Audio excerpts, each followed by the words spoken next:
Yes, people. What's going on? Welcome back to the channel. Welcome back to the Midday Live. We are here talking all things Premier League action, all things Premier League results. We're here every Monday, you know what I mean? And we're with the brothers. Dan Potts and Don are on their way. Oh, Dan's actually here right now. Shout out to Dan. Made it in time. Big up to Dan Potts. But we're here, man. We're here. And you know what, man? It's only right, man. Let me just put these two at the bottom because we are 3-point collectors. 3 points. Raise your hands. 3-point collectors. Yeah. I feel it was good, man. I've won 1, 2, 3 games in a row. Bless him, chat. Yeah, bless the guy, man. Aye. Where's my shades, man? Where's my shades, man?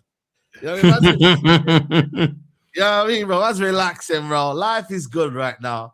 But yeah, you lot got. Oh yeah, you lot had a draw yesterday, innit? Yeah, but it is what it is. But one was a good draw. Not a bad result for me. You know, one of us is happy, one of us is sad. That's all I'm saying. So like the Durag is. I want one half of football. I'm taking it. The Durag is back. You know what I mean? I hear it, man. Well, big up to everyone. Big up to Ends as well for joining us as well. Second week in a row.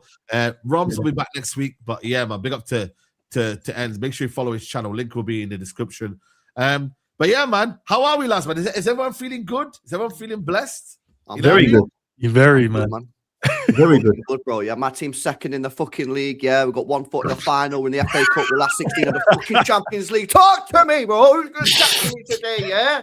Saeed's in one competition, bruv. Here we go. Liverpool spent 500 mil and a scraping. Wow. Arsenal played the deadest football the world has ever seen. Wow. And George supports LB, don't talk to me. You guys gonna again. do the You come on here week in, week out, and then we all get on with the too much. day. Okay? Continue. Too much. Crash hour was early. I thought this was about halfway in the like stream. Too much speak. Every week, coming on here talking rubbish. You gave chess just for your team to fall out and he's asked to fall out his backside for the last couple of weeks. That's what happens when you start to come out here and talk. Oh, we're gonna do this. Oh, we're coming for the league. I'm telling you guys now, the Blue Sharks are circling. Since you've done that, how many points dropped? Guys, through the game. Know your level, know your place. Game. Just FYI, chat, in case anyone didn't. They were 2-0 down, man. They were 2-0 down. You were the guy drew the game. And look at his chest. Look at your chest. You were the one shouting about Arsenal. Yeah. Look at this You connection, drew, bro. and you're This talking is not about right, that. man. No, but it's true though, man. You talk about, you got Erling Haaland, the best player in the world. You know what I mean? You've got Semenyo, new signing. You added Gahey, still couldn't do anything. You know what I mean? You might have tried to, you're buying your way out of trouble, and you still can't get out of trouble. How about that? You're buying your way out of trouble, and you still don't look any better. And you got your players blaming referees. Is that where you come? You laughed at Arsenal. Hold on a minute. You guys laughed at Arsenal. City fans used to laugh at Arsenal week in, week out. Oh, look at them. They're already out. Your players now are blaming the referees. And yeah, is it contentious? Is it controversial? But at the same time, you are meant to be the one of the best mentality monsters there are. I actually low-key agree. I agree. I thought it was a foul, yeah, but at the same time, yeah, the performance was dog shit in the second half, yeah. But listen, mate, yeah, you've still got a bloke in your fan base who ain't cut his hair for over a year, so you just pipe down, yeah. You just fucking leave this to us, yeah.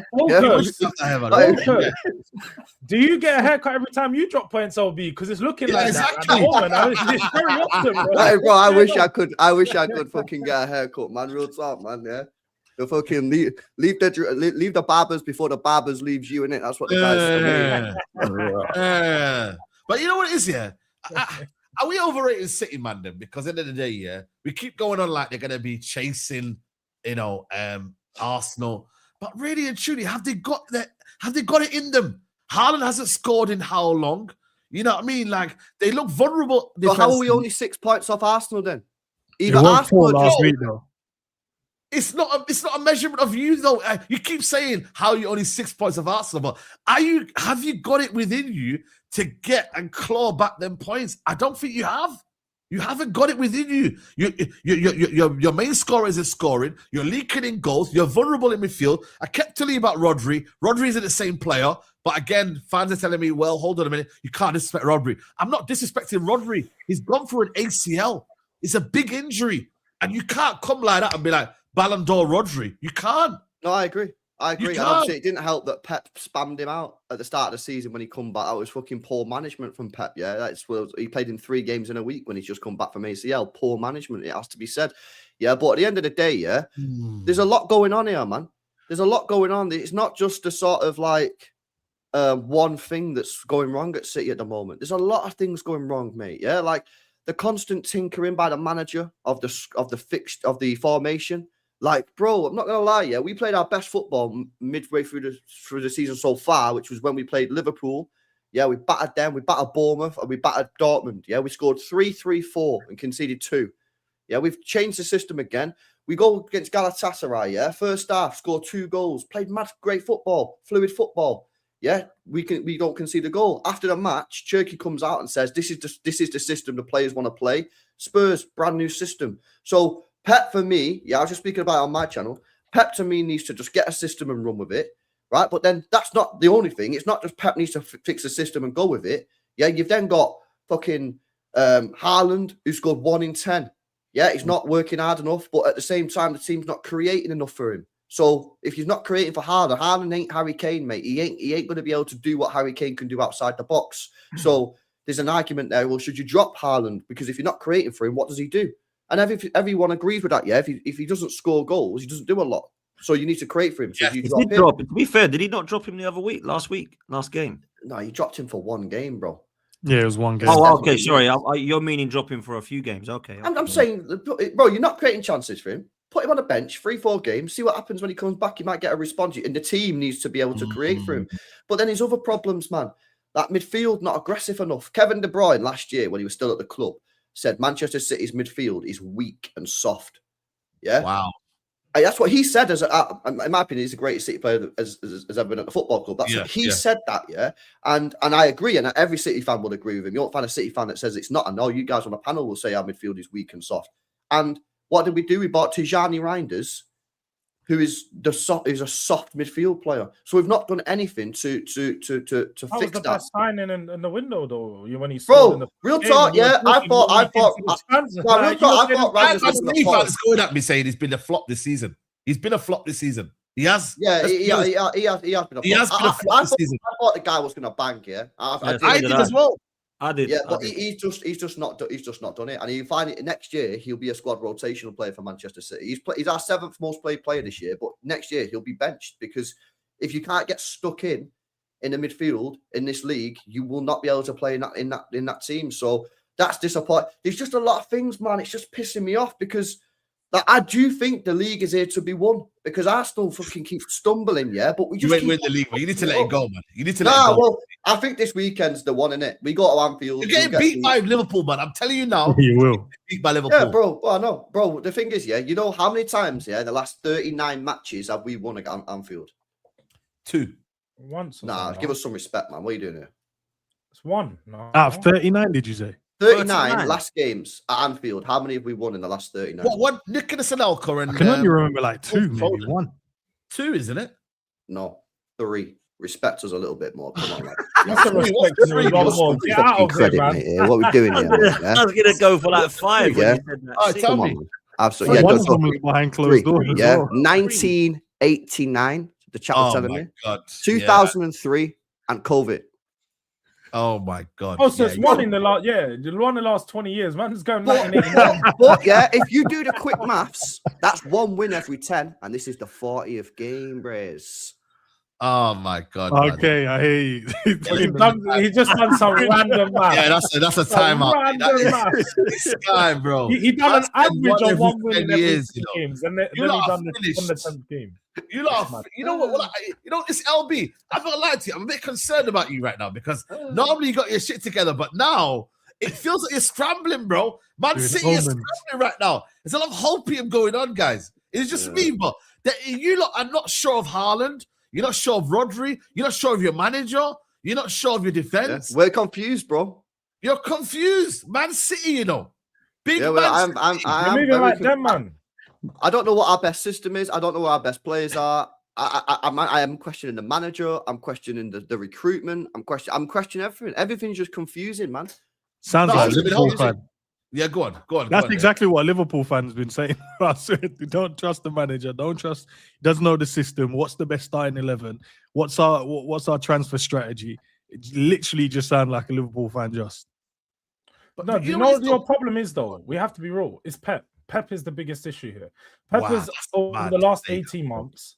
No. Because look, we can sit here and acknowledge everything that he's done. We don't need to criticize everything that he's done in the past because he's been a fantastic manager for however long.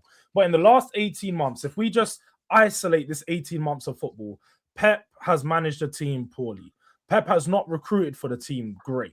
He's not been using his squad good. Even when you look at the game yesterday, his first sub was about 70 minutes into the game after Spurs had quite clearly picked up momentum. He didn't make any changes to try and stunt at that momentum. You've said it there, Saeed. You know, we have to start calling him Rodney, innit? Like, Rodney only falls on horses. He might as well be that. My man, have some respect, Saeed. Come on. Respect my player, bro. That's a timeout. Yeah, time this guy out, man. Rodney. Yo, Jaws, man. That's nasty, said Rodney. Bro, Rodney. Yeah, this is Champions League. Fucking it's all big falls on, you know what I mean? Like, because my man's out here complaining about, this should have been a red, this should have been a foul, this should have been a foul, crying. I thought this was Big Rodri, you know. Big Rodri, go out there on the pitch and don't complain to the referees. He should have got a red card himself. This is the funniest thing. Man went out there and two stupid challenges, like what he done in the Champions League, by the way, back to back. Should have got another red card. Your team's been managed poorly. You don't have no physical midfielders in there. You said it's weak, say LB, because you haven't signed no one that's actually physical. But that's not on Pep, though, is it? That's on Tiki and Bian. Let's not act like Pep doesn't. When Pep when he came in and said, "I want a new fullback. I want a new fullback. I want a new fullback," he got new fullbacks. So Pep's quite clearly not. This is on the Sporting Direct. LB, he's targeted technical players. He likes technical players. So he's targeted the likes of Reinders, targeted the likes of Gonzalez, rather than getting what you need in this Premier League day and age. You need someone who's physical, someone who's rugged, someone that can help break down the play. You haven't got nobody of that profile in your team. Even at the back, in your centre-backs, you've got all these technical players. You haven't got enough players that bring that rough and tough to your team. It's too much pussy-holes. I'm going to be honest, it's too much pussy-holes. Your team are all too nice. They're all too nice. You haven't really got I agree. I just think that's on the board. And you know, Semenyo came in, and right now I have to be like, he looks like your best player because it's just like, yo, get the ball to Semenyo. We're gonna rely on Semenyo to do stuff. And him coming in from Bournemouth shouldn't be coming and bringing that level of performance or bringing that level of reliance on him. There shouldn't be any of that. It should be he's coming in like he has in the past. He comes in, he finds his way, he gets 30 minutes, get 40 minutes, and he finds his way into the team. He's coming in, he's been relied upon. That shows the level of where you man are at right now. You're signing new players. I'm like, yo, we need you to perform instantly. Mark Gahey looked good yesterday, but there's only so much he can do next to Kushinov. Kushinov is still young, still, you know, he's not got that much experience. So I just think you guys have been poorly managed for the past 18, 24 months. And this is why I agree. I think there is criticism. I agree with you though, George. I'm not saying that you can't blame Pep, and I said that when I spoke a minute ago. My point is, I don't think you realise that. I don't think he does have as much say in the transfers as you think. I don't think he does. The guy didn't even know who Doku was when we signed Doku.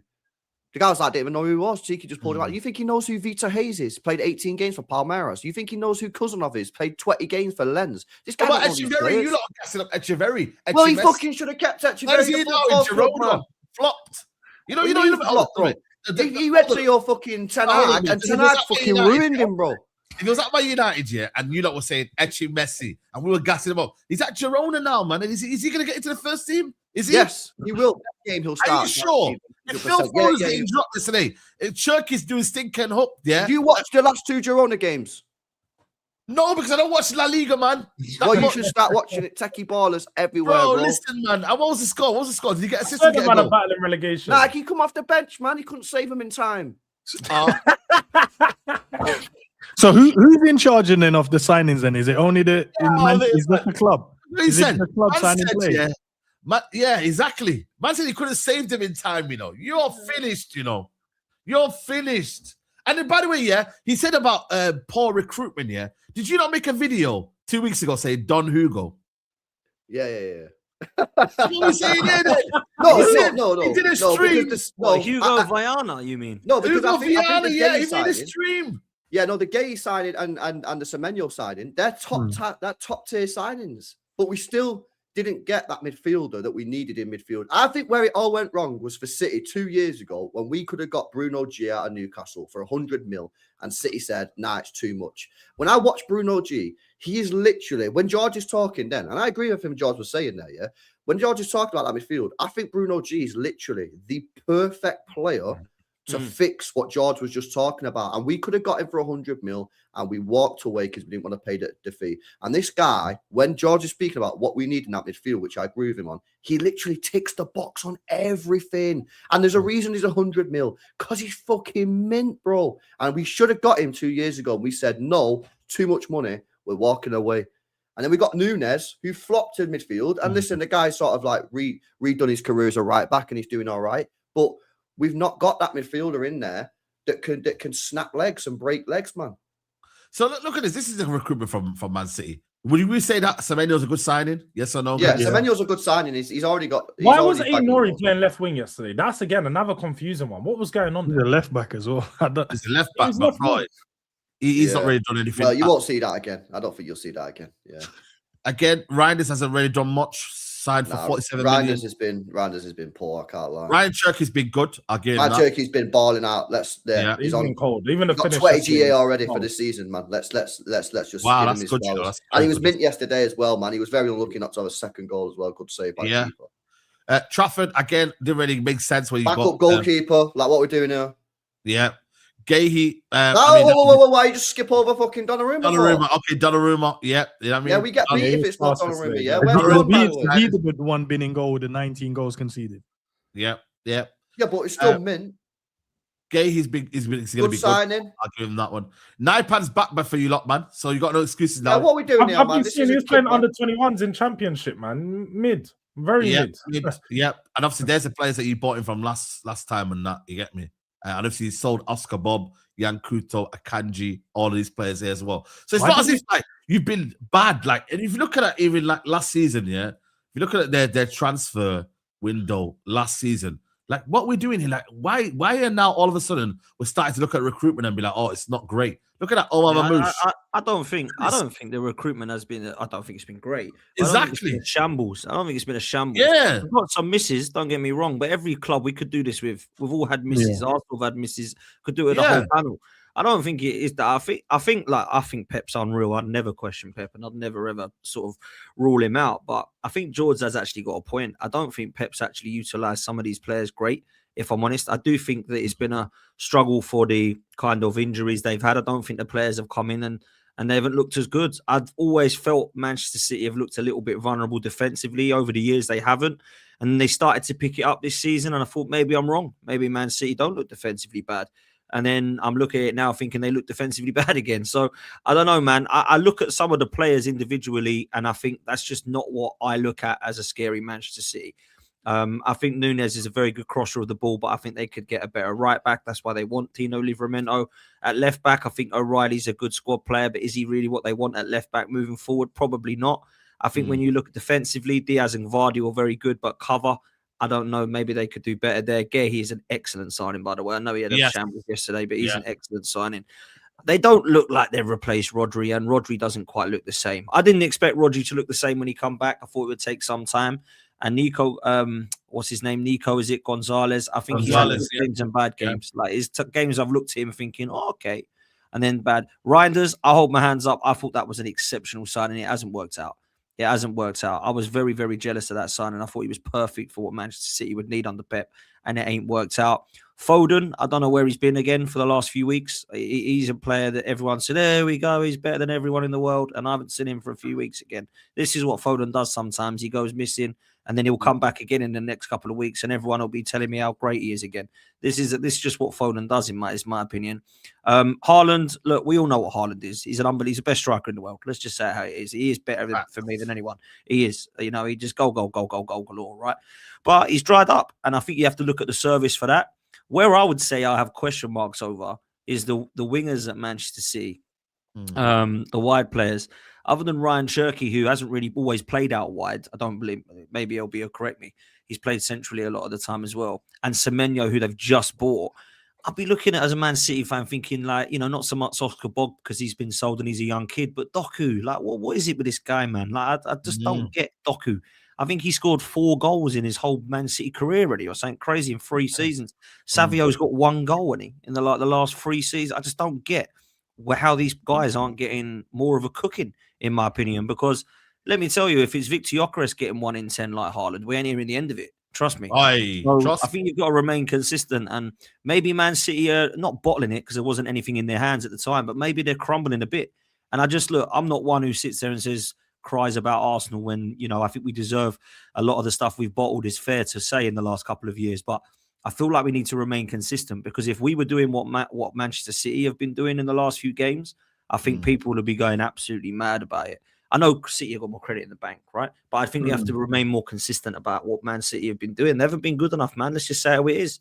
And Arsenal, I've said it as an Arsenal fan, we should win this league.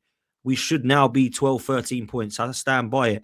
But the reason I can't get too nervy about it anymore is because this ain't the Manchester City of the treble winning on Centurions. And I've said that for quite some time. I also stand by the fact that we're not the Arsenal with the Reece Nelsons and the Lokongas and Tavares anymore, right? This is a different Arsenal.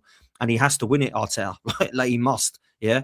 But, I said, a lot of people said, oh, you'll have egg in your face come May. But I said this ain't a great white shark anymore. This is a reef shark. And we can't be scared of reef sharks. And if we lose to a reef shark, he's got to get sacked. Because this isn't a Man City side that I look at and go, wow, they're on fire. We ain't beating them. They're unbelievable. So, like, when we go to the Etihad and let's say we're 6 points clear, whatever, I will be going, beat them, kill them. Not this time. I'll just don't lose and we'll still be 6 or 5. I ain't doing that, man. We need to be killing this Manchester City side, because I think the league is a shambles, guys. Let's be real. Bro, listen.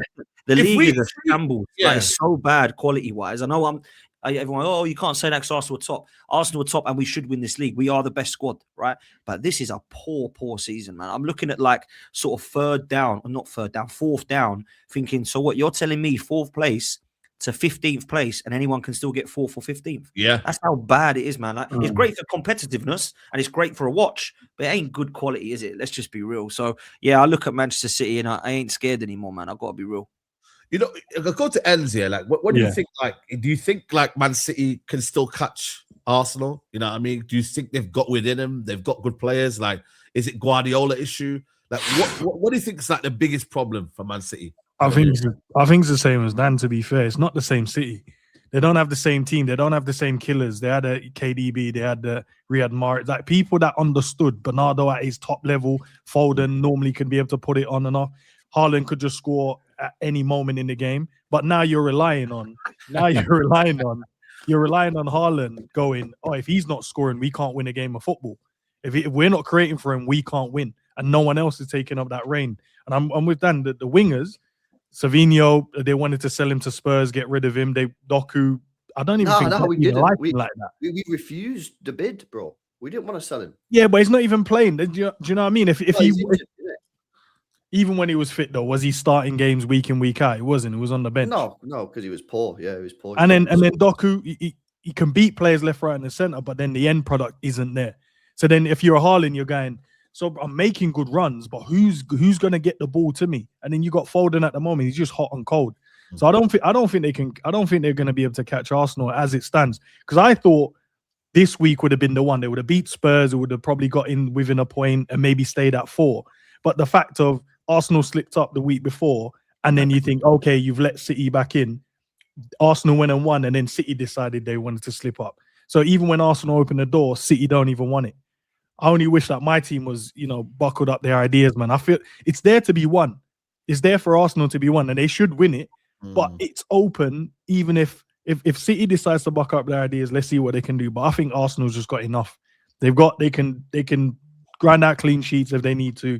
They can score goals. They got goals all over the pitch, especially from the defense. And they just know. I thought they might have slipped up against Leeds, but they didn't.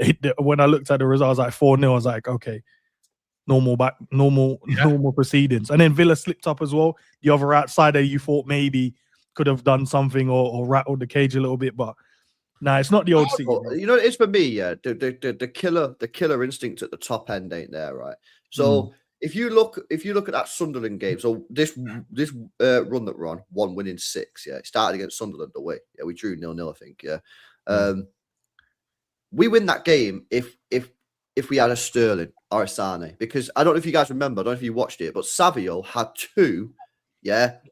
got 2 chances that he's got to score. This is a player that scored 1 Premier League goal in 18 months, right? So if we had Sterling or Sane, or that was on Mahrez, we win the game. Chelsea, we fucking cooked Chelsea, man. But when we got the ball to the final third, we just give it away every single time. Yesterday, first half, like we were 2-0 up. We probably should have been more than that, man. The amount of times Semenyo and Haaland fucked you up. Like the reason, like I always say about Mahrez and that is because people don't understand, what a top player he was, man. This guy got goals, he got assists, he delivered in big fucking games as well, man. And the thing is, these people can talk about take-ons and all these fucking bullshit stats.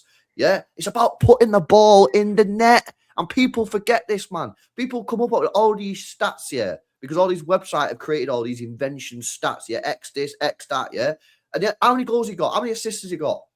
We got too many players in this team over the years, the wingers, don't get any output, man.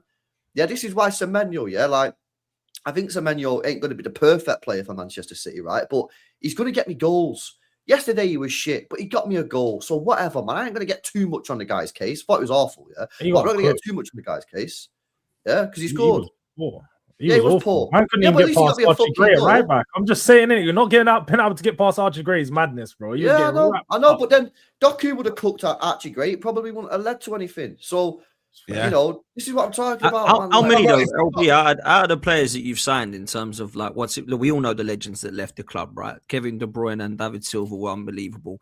Obviously, you've spoken about Sterling and Sane. I think Mahrez needs to be added to that list as well. How many of them have been replaced, do you think? Because I think that City have struggled. I know it's hard to replace them, but how many? Let's have a look at that thing that Saeed brought up, the transfers, and I go to the sales, right? So if I go to like treble year, I go to a treble year, the year after the treble, So who do we get rid of? So that year in the treble, we got rid of Mahrez, and we replaced him with Doku, which is, that's not great, replacement there. So that he's not been replaced. Definitely not great. We got rid of Palmer, which I was adamant we should not do, and I said that's a bad decision. L. We got rid of Laporte, replaced him with Gvardiol. Tick. I'm pretty sure you'd all agree with that one, right? Cool. So, by the way, we lost Gundogan, who captained the treble, and then replaced him with Kovacic. And Kovacic has done all right, but it's been a downgrade. I don't know. He's injury prone as well. So 2 players, Mahrez, we've downgraded. Gundogan, we downgraded. Laporte, tick, we got Gvardiol. I'm cool with that. Year after, Alvarez left. We didn't replace him straight away. We decided to not replace him. We then got Mamouche. Mamouche is decent. He's a downgrade on Alvarez. I can't glaze. He's a good player. I like Mamouche. He's not as good as Alvarez, We got rid of João Cancelo. Never actually replaced him. We now have a midfielder playing at right back in Matthias Nunes. Nick O'Reilly. So or if he's a left back, cool. And then we've got who else we got let go? We've let Kevin De Bruyne go and replaced him with Cherky.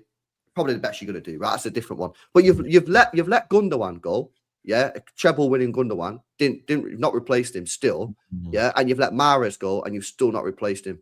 So man, like, they actually brought Gundogan back after a year, and he was just shit at that point. So like, came up clutch. Kyle Walker, whatever you want to make of him. Kyle Walker, not replaced him. We've not actually got a right back at the foot. If you actually deep it, we don't actually have a right back employed by the Manchester City Football Club. There's a scenario where you lot might get caught up in the top 4 race, because if you lot lose to Liverpool, we'll be 3 points behind you lot. I'm gonna say, LB, what you're saying about Man United? Are you worried they're gonna come creeping up, bro? Nah, no way, bro. You know what I mean? Like, when you say you just said we'll be 3 points, you guaranteed to win your next game then? Ain't no way. These guys. You ain't gonna talk about that. You think you're gonna finish above us in the league? Brother, look at this. He's trying to switch it. Bro, what's the conversation? What's the conversation? No, but there's a conversation that we never had previously. But I'm giving you a scenario where United, Banter United, by the way, who you have written off. You said we're rubbish. I hear it, all of that. But Banter United could be 3 points behind. Title, race, Manchester City. Come next week. That is a strong possibility, by the way. Yeah. So are you deep in that? Listen, bro, it's a temporary glitch in the system. Yeah, United will revert to type soon and start losing games again, and City will pull away. Yeah, it don't matter. You won't pull away. You're not pulling away from nobody right now. Who have you pulled away from? As I told you, it's a temporary glitch, man. Oh, temporary glitch. Guys. Bro, he's saying he's pulling away from people. You've not pulled away from no one. You haven't even pulled away from Aston Villa. And United winning 3 in a row is an anomaly, yeah? I want to say it's an anomaly, but well, okay. It Then, hasn't happened. Calm down, it's an anomaly. October. So, yeah, naturally, United will revert to type soon, yeah, and you'll start dropping points again. And but the thing is, at the same time, at the same breath, though, will Man City go on this unbelievable run, though? No. Wait a sec. You're not prime Liverpool, here, bro. You're Man United, yeah. So what I'm saying, are you prime Man City?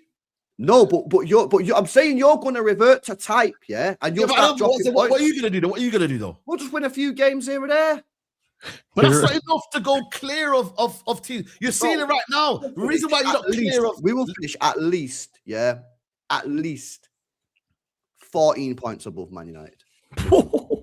Minimum. But hold on a minute. So, LV don't believe that. You don't believe that. You don't believe that, bro. I believe it, bro. I believe you don't believe in that, bro. You don't. That smile says otherwise. You just threw a number out there. I'm being serious. I thought about that. I said 14 because I felt I actually genuinely. But the thing is, though, for me, I'm not even saying that Man United are going to catch Man City, but I'm saying the fact that we're in this possibility now is damning on you lot, bro. The fact that you lot could be winning 3 points of Man United is damning on you lot, bro. And that is what you're like. I think United win the next 2. I think that old matey gets his haircut. I think United win the next 2. Well, there you go. So then that means it will be ahead of them. Maybe Spurs and West Ham, yeah? Is it Spurs and West Ham, Saeed? Spurs and West Ham, yeah. I think they've got Fulham and Liverpool. Fulham and Liverpool. But before we move on anyway, I want to just give Tottenham their flowers, man. I was about to say. Yeah, I was about to say, because it's very often like everyone wants to talk about games, but now it's Spurs, they didn't want to speak about Spurs. Goal of the season, credit. Man, it might be. I can't even lie, People on this show in particular, LB, he's been trying to diss up Solanke for 6 or 7 months. He's been on the sideline. He's been talking about Solanke's rubbish. You sold Kane and you signed Solanke. Solanke come up and scored a brace against you. Solanke scored 4 in his last 4 games. People seem to forget he wasn't here for the first 6 months of the season. We've been missing our main striker. Our main striker's back, and he's scoring goals. Exactly what I thought he would do, man. He's been playing class. 2 very proper striker goals, I'd say both of them are. My man done the Giroud reincarnation, felt like the Scorpion, and thought he might sting you, man, real quick. And that's how it ended, didn't it? Like, I thought it was a decent game from us, especially the second half. First half was awful. I'm not going to lie. I think what we heard from Gary Neville saying it felt like a charity match, it generally did. When the man scored the goals, it was just like, are we even trying to defend? Are we just going to let them score? There was no reaction. Apparently, I didn't listen to the commentary, but Gary Neville's commentary at one point said this is like a soccer aid game. Yeah, he said it feels like a charity match, and towards the end of the first half, because of the way that Spurs, because the lack of reaction from Spurs, isn't it? Like, we generally was just playing so bad. It was no effort. It was just all Man City attacking us, and we didn't really give much. But in that second half, I don't know what it was, man. It felt like we came out there and City and just said, all right, we've won the game now. It's generally felt like they thought they'd won the game. Game was over. And they just let us play in front of them. And to their mistake, because we were finding so much joy. Xavi Simons pulling the strings. My guy, Xavi Money, sleeve. He had a goal in him yesterday. He just needed to get a goal. Because the performance was there, man. The performance was definitely there, it's progressing the play, dribbling through, man, winning the fouls. Done everything he needed to do and everything that was expected of him. And yeah, man, was just really impressed. Thomas Frank, game doesn't do much for him. I'm just going to keep it real, It didn't show any sustainable football in that second half. We just showed some character and some mentality to get through and come back. But away from that, made some good substitutions, I'll say that. Basuma should have never been on the pitch in the first place. Stupidity starting him. But Sarr came on, changed the game. Conor Gallagher, he's just... I heard people saying he had a good second half. This guy is just... What did the expression call him? A Lucas bottle. He did. Man, he's a Lucas. He was just there.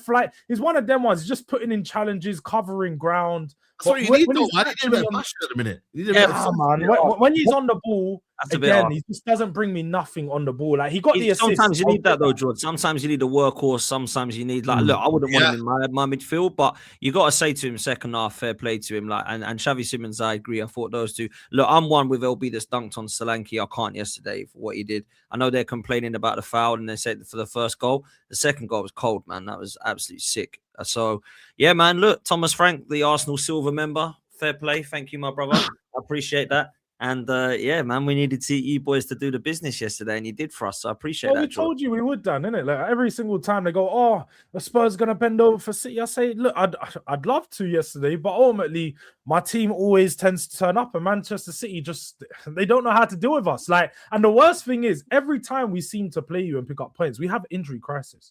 We had 12 players out yesterday, 12 first team. We only had 12 first team players available of our 25-man squad, and still somehow we managed to put in a better performance than you, man. Like, it's generally a bit embarrassing at this point. I'll be real, LB. It is embarrassing. Like, what is it about Spurs with you, man? The thing is, though, the thing is, you got to understand is that made no difference to City yesterday. We lost against Chelsea with no manager, a guy we'd never heard of, no first team goalkeeper, no Caicedo. We lost to United with a no. Like this sounds nice now, but this has happened throughout the years with Spurs. That's the point. No. But people was telling me before the game yesterday, or LB, that seems mad weak, right?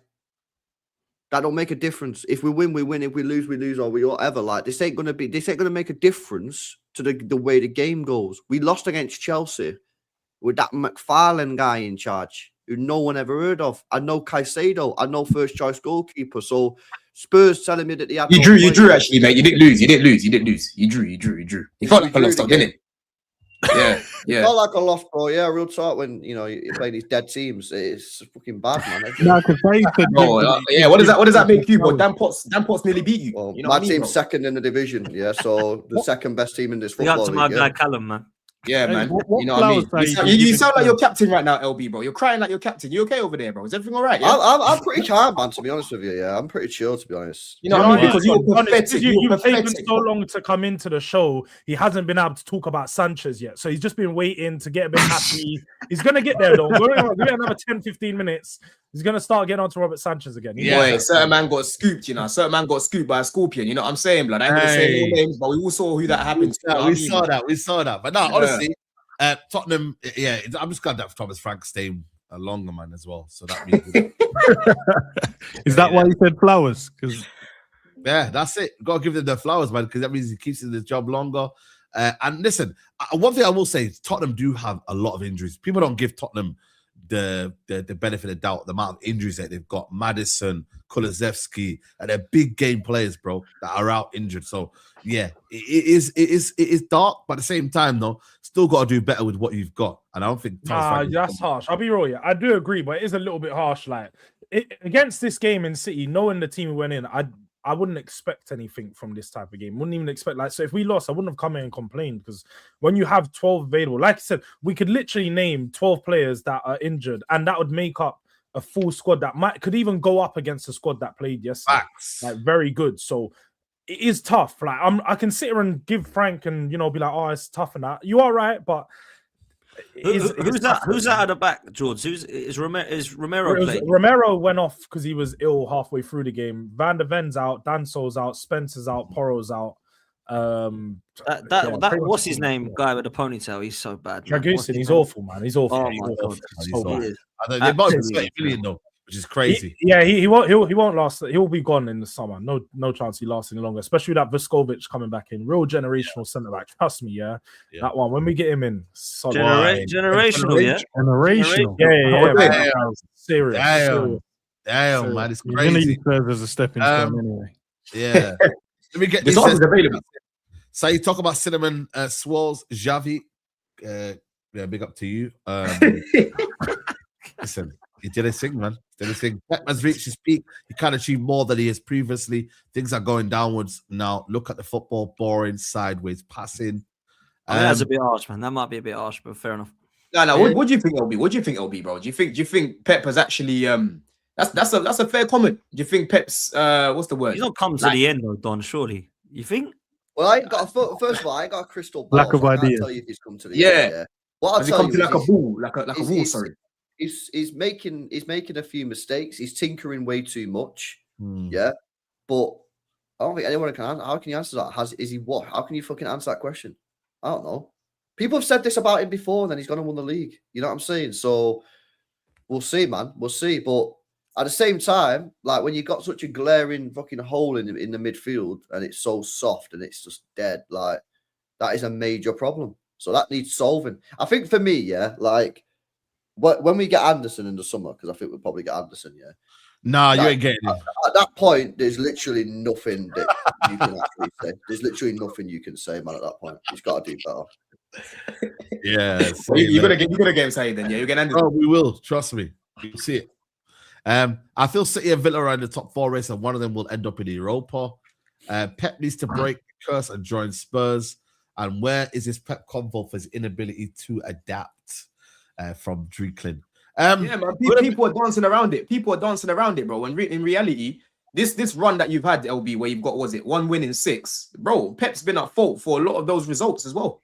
You can blame the players, but you can also look at the manager, bro. Was he at fault for? Was he at fault at Sunderland when Savio missed 2 chances from inside the 6-yard area? Nope. You know what I'm saying? But he was at fault for the Man United game for making Rodri play in a long 6. I agree. I agree. He was at fault. Bullied in there. I agree. He was at fault for probably at fault for United game. Wasn't at fault for the Chelsea game. Yeah, I mean for the Chelsea game, bro. I think those changes that we made, they actually worked against you, man. That's what I pretty much. I think the attack in that game was horrendous. The thing is, it's not just one or the other. Like Pep's getting shit wrong. He's getting stuff wrong. Yeah, but the players, like the attack yesterday, Haaland couldn't fucking control the ball. Every time it went to it, it bounced off him. So man, why was there so much? But the thing is, though, the way that you man set up here was just so negative. Because like the times where I was seeing Haaland getting the ball, LB, yeah, bro, man had nobody near him. Yeah, he's getting the ball. His first thought was to go wide to Semenyo every time, bro. Because there's no one near him. Because you're so deep. You're so deep in your half. It's like, yeah, we're gonna play this transitional style football, but you didn't really have the players to really play that. I agree. Yeah, that's from Pep Linders, you know. What I mean? That transitional football is from Pep Linders, I promise you. Yeah, facts. Boy. Let's move on to Arsenal. They are now obviously 6 points clear of Man City. Big win, ruthless win. Yeah, man. Talk to me, man. Dan Potts, man. I mean, nice little Saturday win. And then, yeah. It was, man. It was. A lot of rivals are crying again. It's quite funny.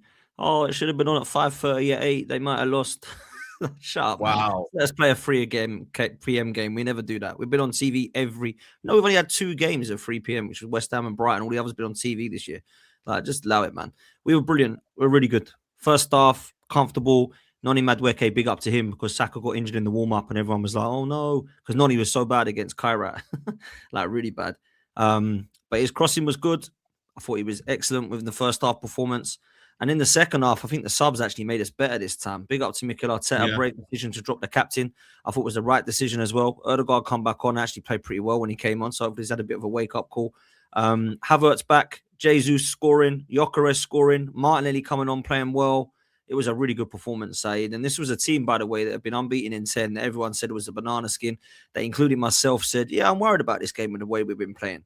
We haven't been playing great. We didn't pick up points that we should have against Forest and Liverpool. We obviously lost to you, man. So I look at the scenario of Leeds thinking that's probably not what you want to do, go to Ellen Road. But it was comfortable for us, like it really was. And I don't even think it was Leeds were shocking. I just think they just couldn't handle our quality.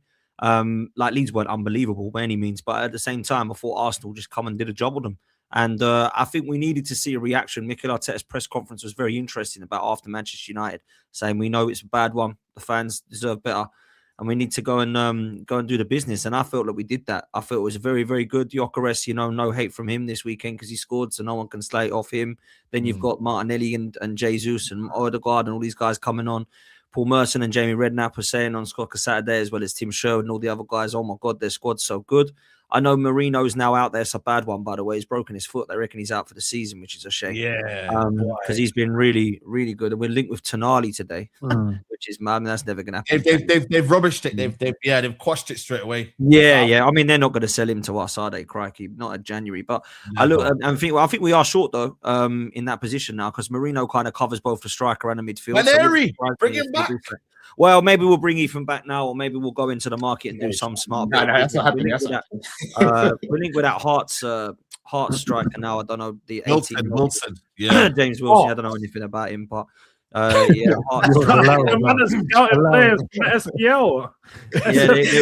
Imagine if I was Chelsea, this guy's reaction if I said that, bro. Yeah, or linked to this Heart striker. Yeah, but the difference is that Chelsea will be starting him as your main striker. That's the difference because he's 18. Yeah. We're bringing him as a squad player. Do you know what I'm saying? So I do think we might be short. They're just looking at that as a potential one for the future. But yeah, I don't think we'll be seeing much of anyone that we do sign in January if we do at all. But I was very impressed, Saeed. I've got to be honest. And you know, Scholes crying, saying if Arsenal win, they'll go down as the worst team ever. I don't care, man. Just win me the league. I don't care if we're rated as, you know, one of the best or one of the worst. It doesn't bother me. The amount of rival fans that get rattled by Arsenal, like I really didn't know we were this massive and this good, man. But you know, I'll take it because the amount of rivals that cry when we win games is just scary, man. It really is. So yeah, happy, Saeed, very happy, and I think we'll win this league. I think we should win this league. Whether it'll be comfortable, I don't know. I think it's maybe a stumble, but I think we will do it because I just weekend's massive, bro. Yeah, you win next week, City drop points. But it's done, isn't it? Yeah, it's game over. Yeah, I mean, I'll be real, yeah, because we'll come on to Liverpool, but I was very impressed with them second half. Very, very impressed with Liverpool second half. And I'm hoping now that Liverpool can do the business against Manchester City. You're a little bit hurt.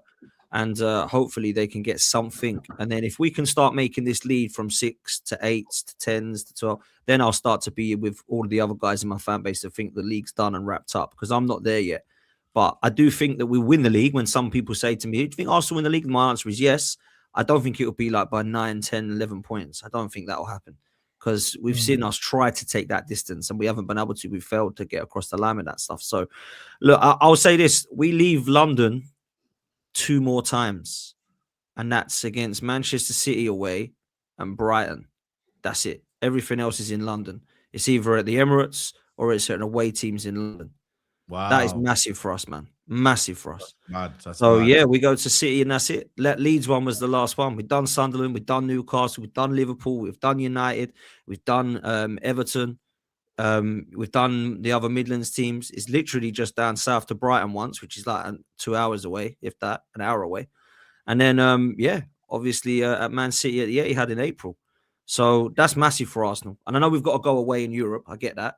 But, you know, and FA Cup games, like, we don't know what that's going to happen yet. But just for the league in those next, 14 games, we literally go to Brighton and Man City, and the rest of it is in London, whether it's at Palace or it's, you know, at one in Tottenham, you know, West Ham.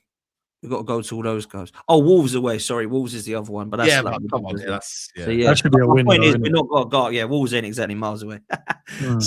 So yeah, that I think that will help as well. So no excuses, man. No excuses, man.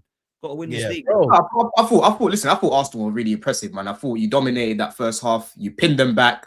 You got your set pieces and that. But this Wagner guy, bro, he's another example of why you don't set up against Arsenal like this, because they will dominate you if you set up like this. Wagner. What's my man's name? Yeah, man, he's called Daniel Farke. Oh, Daniel Farke, you mean? Sorry, yeah. Wagner's the other guy. That's it. Yeah, I even said Wagner. You don't deserve. I thought you meant the guy from the X Factor, Wagner. Wagner. I don't even know my man's name, bro. But this guy was mad scared, Potts, with the way that he set up. And then in the second half, when he's 2-0 down, he decides to bring on Okafor. He decides to bring on Longstaff. I think he changed the shape at that point as well. And then their leads looked a bit better. But then by then, obviously, the game's opened up a bit more. You took that momentum away from them and you won the game. Right, and again, it's another example of how you shouldn't set up against Arsenal. If you want to have a chance of beating these guys, you have to take it to them, bro. You can't be scared. Is that what you're doing tomorrow, Don?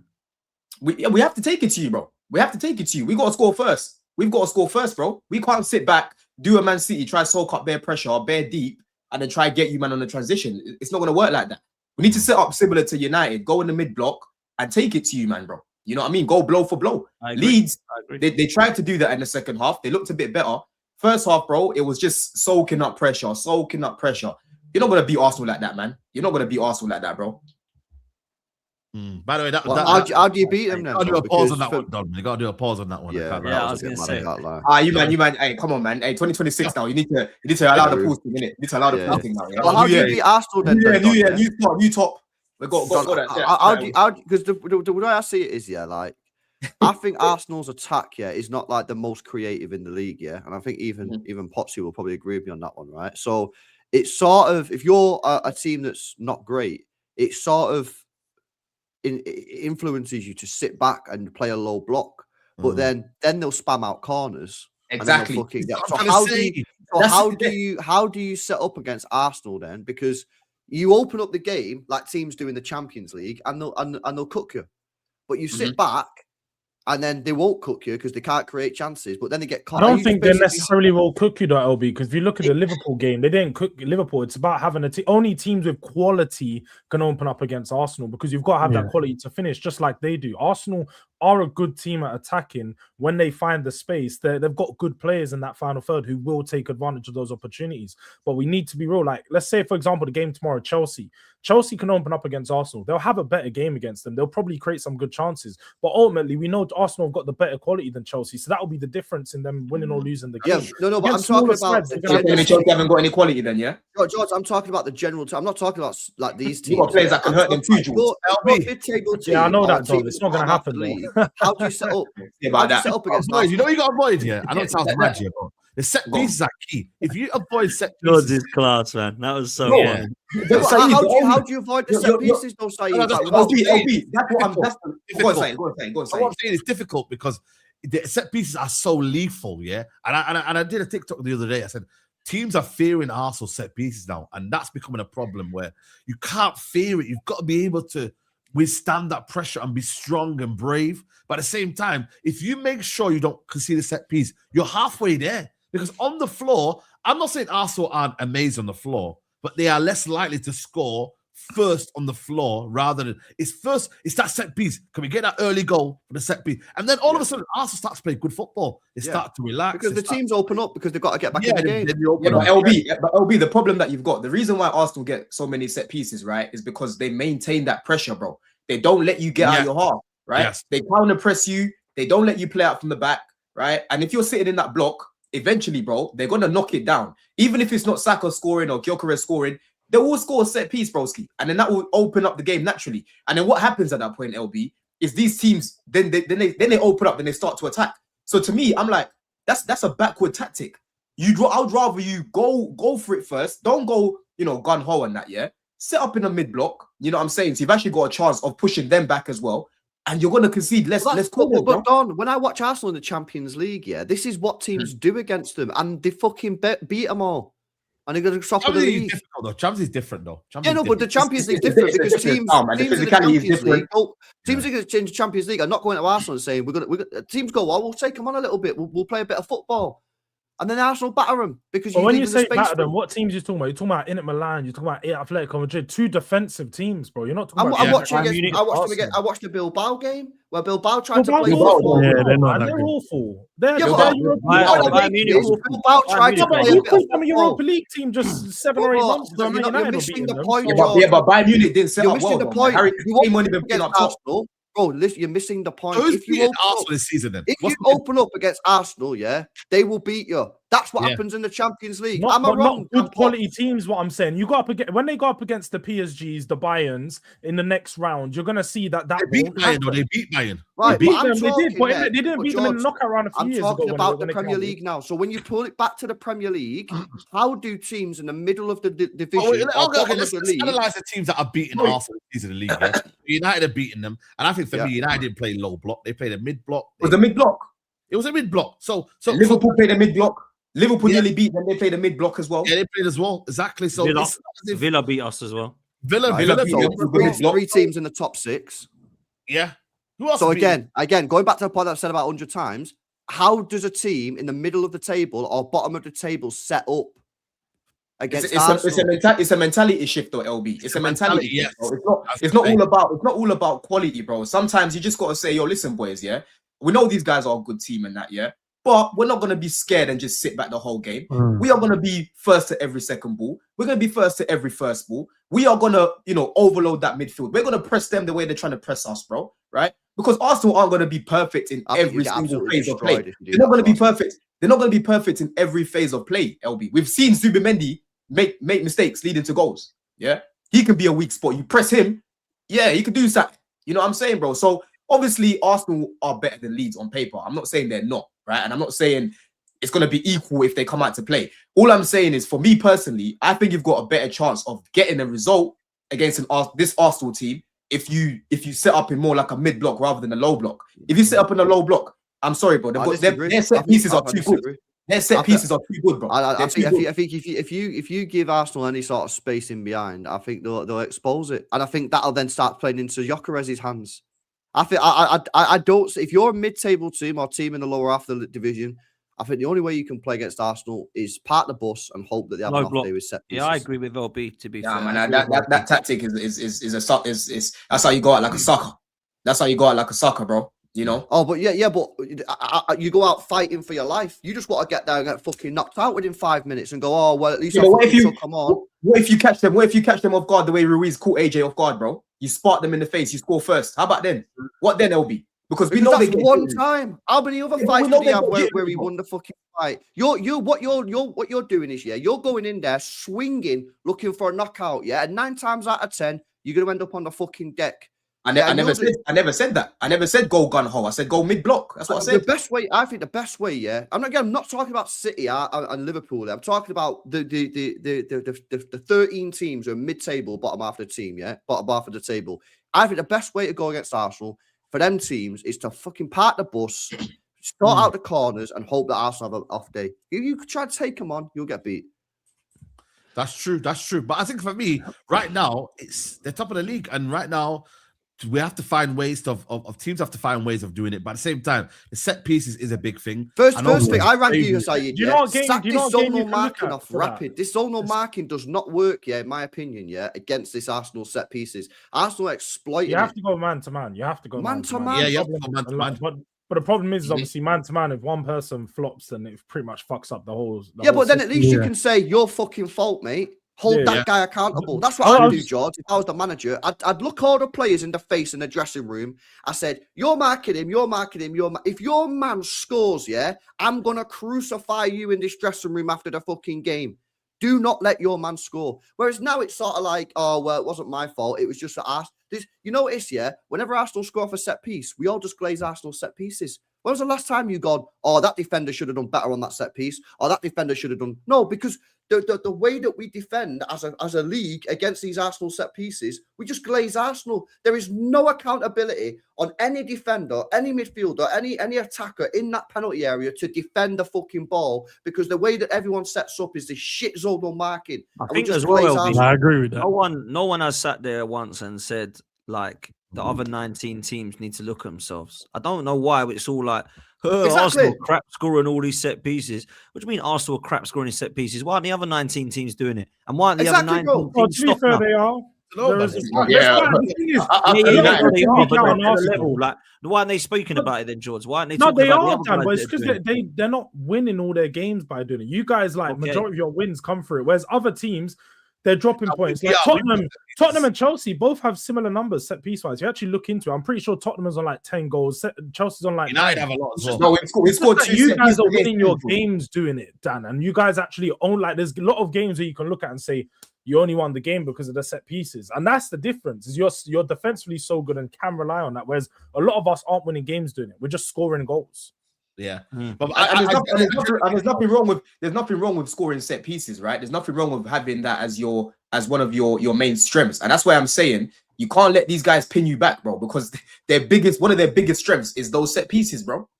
Yeah, that is true. Yeah, but that's why I'm saying, this comment, right? This is fucking respect for you, like, this is just like, you're looking at it from an Arsenal point of view, and I get it because you're an Arsenal fan. As a league, the other 19 teams in the division can't just go, oh, well, sorry, Arsenal just minted set pieces, so it is what it is. They'll score 2 or 3. Hold on a minute. You can say you can stop them, but can you, though? That's the problem. No, but if you stop Gabriel, you can. What, you're telling me this is the cheat code, bro? Because they always accept this for the next decade. They always put like this, the weakest guy to go and mark him and run with him, and he's too good. Once he gets to run all the time, you're not going to beat him in the air. You put your best centre half on him, and then go, right, now you're going to... So for a Liverpool, I'd say put Virgil on him, and then if you lose out Virgil to that, then we'll have a go at you. I'm with LB. Someone has to take onus on it. We Facts. can't just mark zones and just allow players just to We run just into got to take areas freely. responsibility. Facts, bro. Yeah, Yeah, it's that's- 100%. To To be fair, very LB as well. quickly, Yeah. If you guys remember last season, there was a period where Arsenal they didn't score a set piece for weeks, bro. And then they Yeah. got one Yeah. when we played them. Ironically, Marino scored from a corner, right? But Yeah. before that, there was conversations about teams. Oh, have teams found out their set pieces and that? And then this season they've come back on smoke with them, bro. But the thing is, with that zonal marking, just quickly, yeah, what I don't get about that, and I understand zonal marking, but the reason you can't do it against Arsenal is that they highlighted it against Leeds very, very well in the match of the day. The zonal marking, yeah, all the Arsenal players are just standing at the back and they're getting a run on all of them. They're just leaving them there. And I'm like, you are joking. So you're not marking any of them. You're just hoping one of them comes into your zone and you can win that battle. You've got a man mark. You've got to stand by Gabriel. You've got to stand on Saliba. Stand on them. Let them all. You're not collating yourself at the back. You're not collecting yourself at the back. We're on you now, Matt. We're on you. I can't. Not one opposition has done that. And I'm like, Doesn't make because everyone plays a percentage. Dan, everyone's going the percentage of us standing here is better off, and then we can win the ball. Yeah. I'm like, but you're getting players making a running jump on you. You're not gonna win that. You're standing still hoping and looking around, thinking, where is he coming from? I'm shocked by that, man. I'm stunned by it. But you know what happens, yeah? For some reason, yeah, some of these managers in this league have got lag, yeah. If you remember, right, when Leicester won the league, yeah, they fucking were sitting back, hitting everybody on the break. Why did no one in that season, yeah, go, oh, you know what we're going to do? We're not going to fucking push them that high up the pitch because then they'll just exploit us with Vardy or with the pace behind.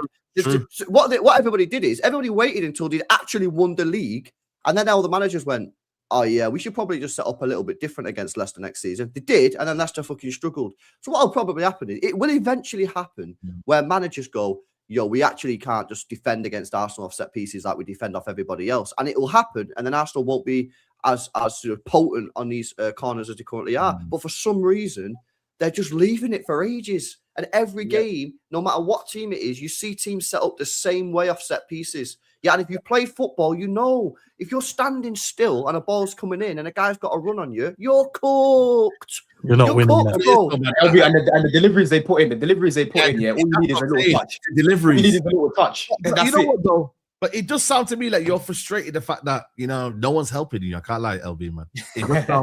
It does sound like you're frustrated. This whole segment has just been LB bare passionately. You know what You gotta do something about it, lads. Yeah, the thing is, no, it's true, yeah. But at the same time, like, my team had fucking Jeremy Doku marking Gabriel. Hey, no, LB, last in the Newcastle game, we had McAllister marking Burns, so I hear it. Yeah, and it's just like, I'm not being funny, yeah, but like this whole zonal marking thing has been the thing. But Arteta, and fair play to him and that Jova guy, they found a way to exploit the system, yeah. And the other managers have to be called out on it because they're not reacting. And Potsy knows I'm speaking facts. He sees it every week. Yeah, he every time he sees Gabriel, Saliba, Declan Rice, or whoever it is at the back post on a corner, and he sees 6-7 of the opposition just stood there, yeah, like statues. He's fucking rubbing his hands, getting funny, like laughing and shit, because he knows. Watch this: Saka or Rice dinks one in, Saliba just flicks it on. To be honest, we don't even have to put anyone head it anymore. Do you know what I mean? Noni just like scores from the corners now. It's crazy. Yeah. Didn't even need anyone. Didn't even need someone to head it in last week. I was thinking, Jesus, this is getting too easy now. People, we got 2.4K in the building, and we haven't even got 1,000 likes yet. I don't know what's going on with everyone, man. Come on, please, guys. If you can hit the like button, that'll be amazing, people. Manchester United, man, 3 games in a row. You know what I mean? Are we back? That's the conversation we have to discuss, man. Yeah, man, Sesko winner, brilliant goal. I feel like for me, the scoreline didn't reflect the game. I'm not gonna lie to you. You're probably thinking 3-2. You're thinking, man, that must have been a mad game. It was a mad ending, but it should have been 3-0. Sesko should have scored the header, hit the post, came back at him, was unlucky. Should have been 3-0 there and then. I think it was a controlled performance until they got that penalty, and then Kevin scored a wonder goal, absolutely brilliant goal. And then obviously it was a Sesko winner, brilliant from Bruno, that assist, because he's got to get past my man Bassi, and he's strong as well. Bassi gets past him as well, puts it into Sesko, and that finish, man, to the winner. Listen, I'm not taking it from Gyökeres and that, but I feel like you need to score winners, man, and I think Sesko needed that winner in the Stretford end. And I feel like that was very, very good, man. But yeah, man, Carrick's on a roll right now, man. 3 wins in a row. My man might be getting his haircut very soon, man. 2 more games to get his haircut.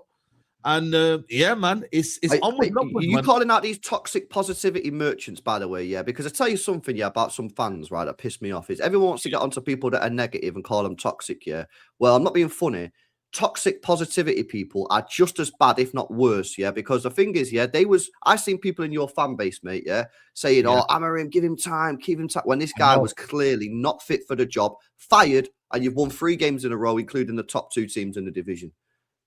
Yeah, for some reason, if you're toxic positive, you can get away with it, and people are like, "Oh yeah, it's fine." But as soon as you say anything negative, you get fucking called out.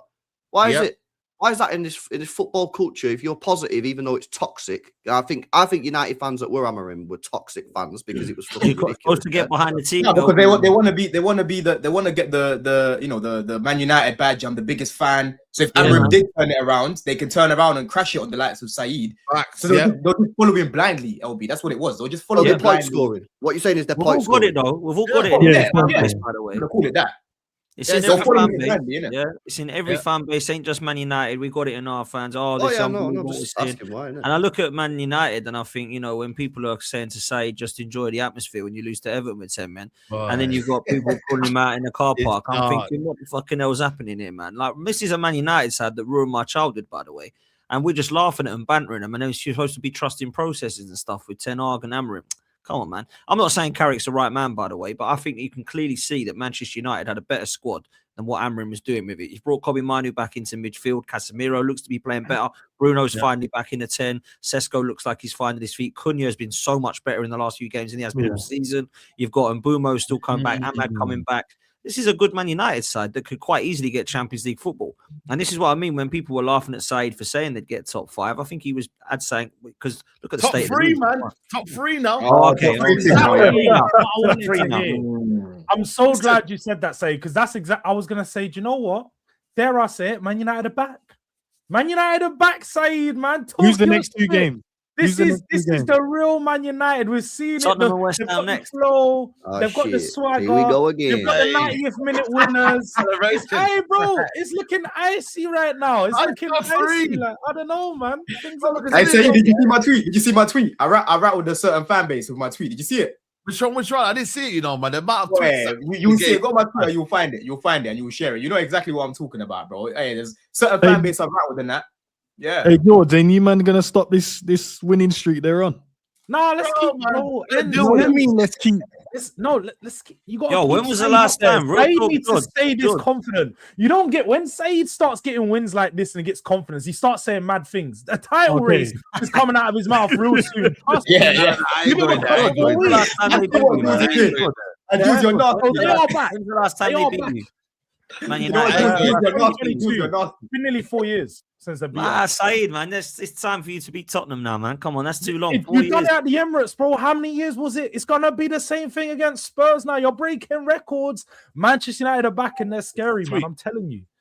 Yeah, that's the one. United both trying to bring back the type of football the Prem wants to watch, yeah? Say that, okay.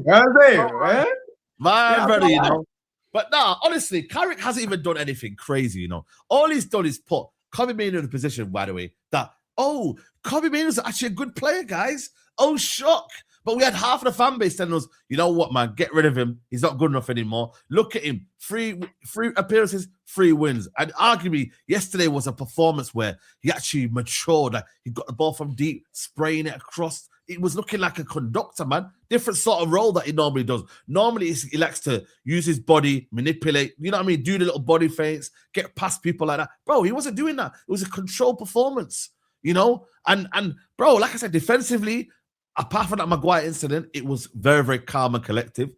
Like, we're winning games that we're meant to be winning games, bro. Like, this, I get the Arsenal City game was a bit of a one, but I thought this game, Fulham are a good team, man, them. They're a good team. They don't stop, bruv.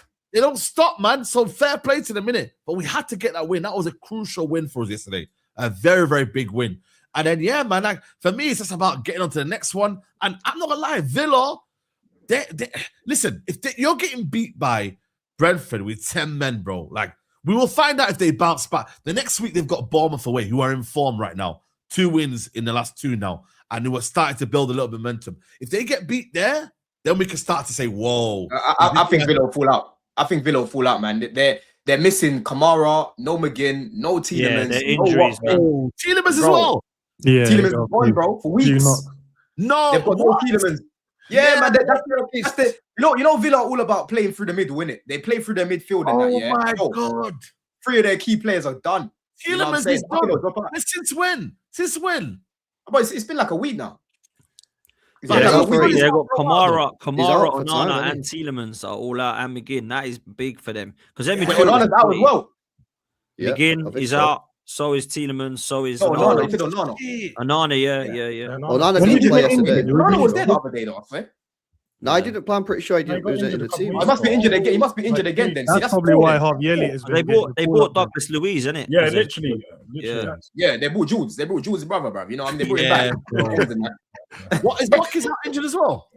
That's what. Yeah, the Watkins is injured. Abraham coming, isn't it? It's Tammy time now. It's Tammy time. So I'm telling you, Saeed, yeah, bro. That Aye. midfield. I always talk about how good Villa's midfield is, right? Best part of their team. They're missing so many key components of that They got midfield, one bro. of the best midfields in You know the what I league. mean? It's dark for them. I just don't see them. You see how they shot up there, Saeed, going on a run? They're gonna go through a rut now. That's what I can Yeah, see. they're They're gonna gonna go go through through a a rut. rut, and then the teams around them, like the Uniteds, the Liverpools, the Chelseas, I think will just naturally just go above them, innit? That's what I think will happen. Side's doing the maths about top 2 now, innit? I know. Bro, I can I'm see just- it, bro.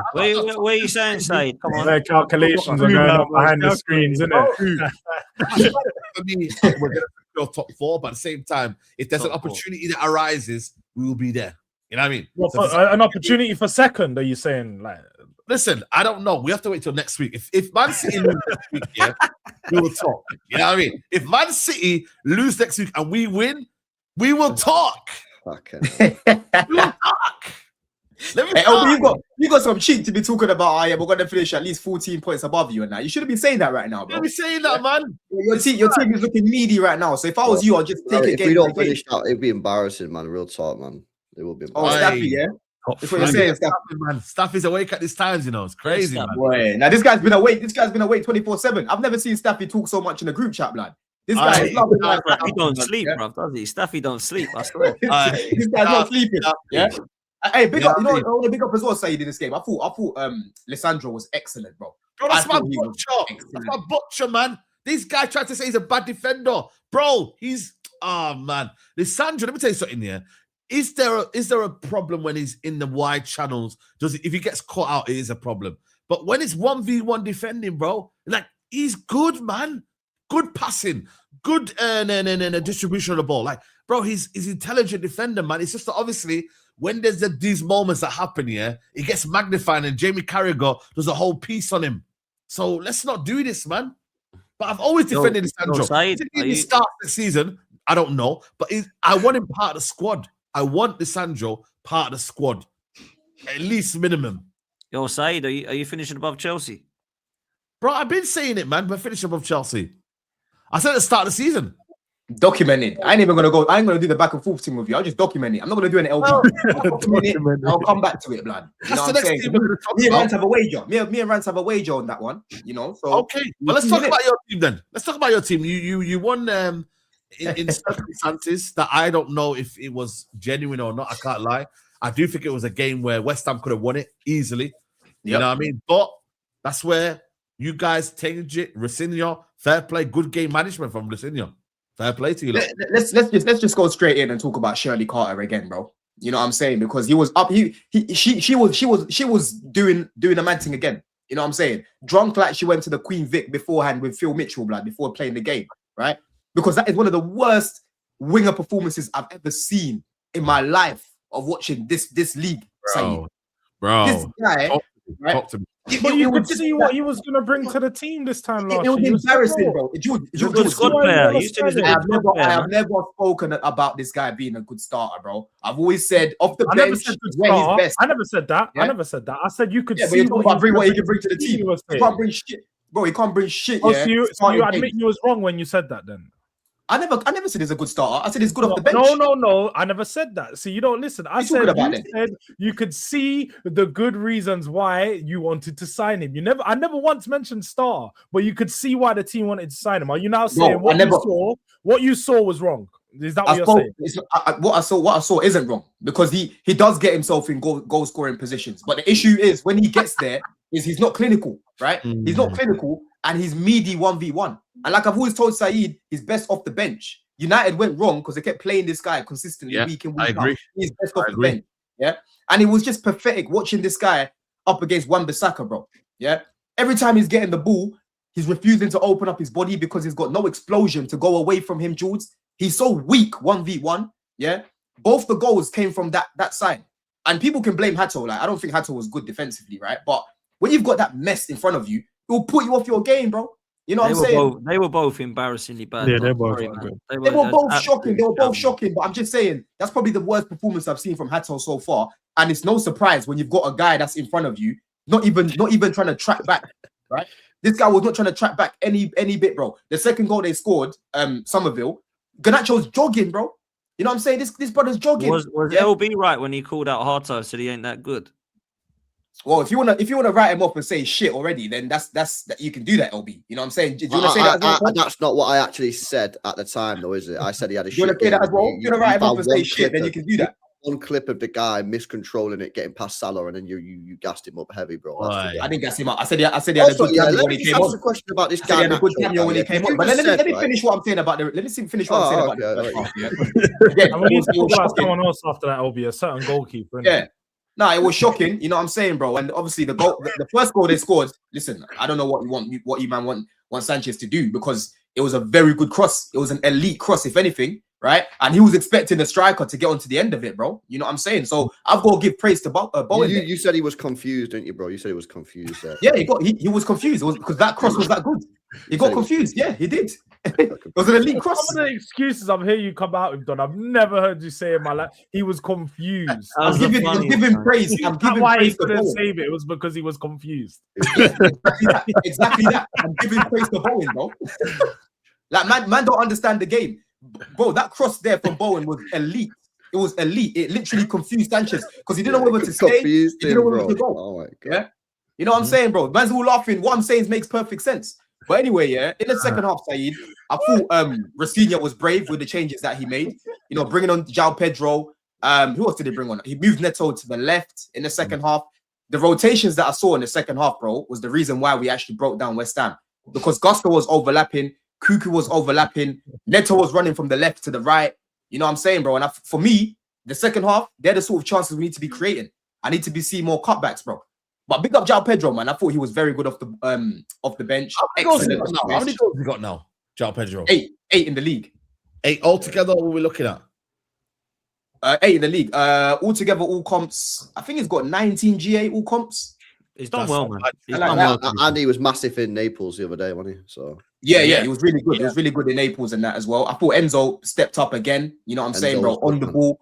Right, he gets another goal. Like this guy. Why can't he do that every game though? Because if he did that every game, yeah, like he actually would be a solid midfielder. But like the inconsistencies is where he falls down.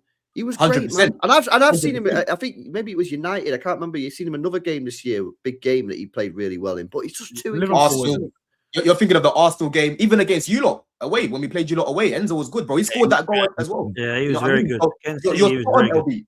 That's why I don't call Enzo world class, because he's not consistent, right? He can give you a go on that, but in terms of the performances, he's so way off, bro. Don't act like he's not way off of world class, bro. If he can play like this consistently, he can become world class. But that's where Rafinha's got a task, LB, to make him more consistent. And for me, what helps him is when you've got a 3-man midfield, because you've got protection behind him. You know what I'm saying, bro? Move into the box.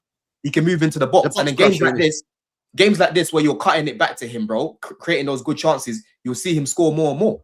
So listen, it was a close call. West Ham, you know, they did really well first half, but it's a game of two halves, isn't it? It's a game of two halves. Yeah, so something that I want to think about, is this thing of like, oh, this player's only good enough off the bench. For me, right, I just think this is a way of saying the player's a shit player. Like, you don't want to say that he's a shit player. What do you mean he's only good off the bench? What about if the main player gets injured? And then you. That's why I didn't want him. But that's why I didn't want him. Well, I see this a lot nowadays. Yeah, oh, he's a good player to have off the bench. Nah, this just means he's a dead player, man. Let's just say it how it is. This player's a dead player. That's why I didn't want this guy. Every team on this panel has got people in their team where people go, oh yeah, he's good off the bench and that. Like, nah, this just means he's a dead player, man. He needs to go. He needs to be one of the first people out. Him along with Badia Shield, because Badia Shield is another one. You don't know what you're gonna get from this guy, bro. Like, he's so up and down. It's unbelievable. We've got Sarr coming back now. I'm sure Enzo will talk about man like Jacques. I'm not really overly fussed with my man and that. I'm more annoyed. Oh, not like you weren't doing your wife stuff. No, Don. If he was a Chelsea player, if he was a Chelsea player, you would have had a whole breakdown on him. So we I'm sorry. I literally had a resign for you, man. I still want a star report. I still want that. No, I'm not doing that. Saeed messaged me on my Twitter saying, yo.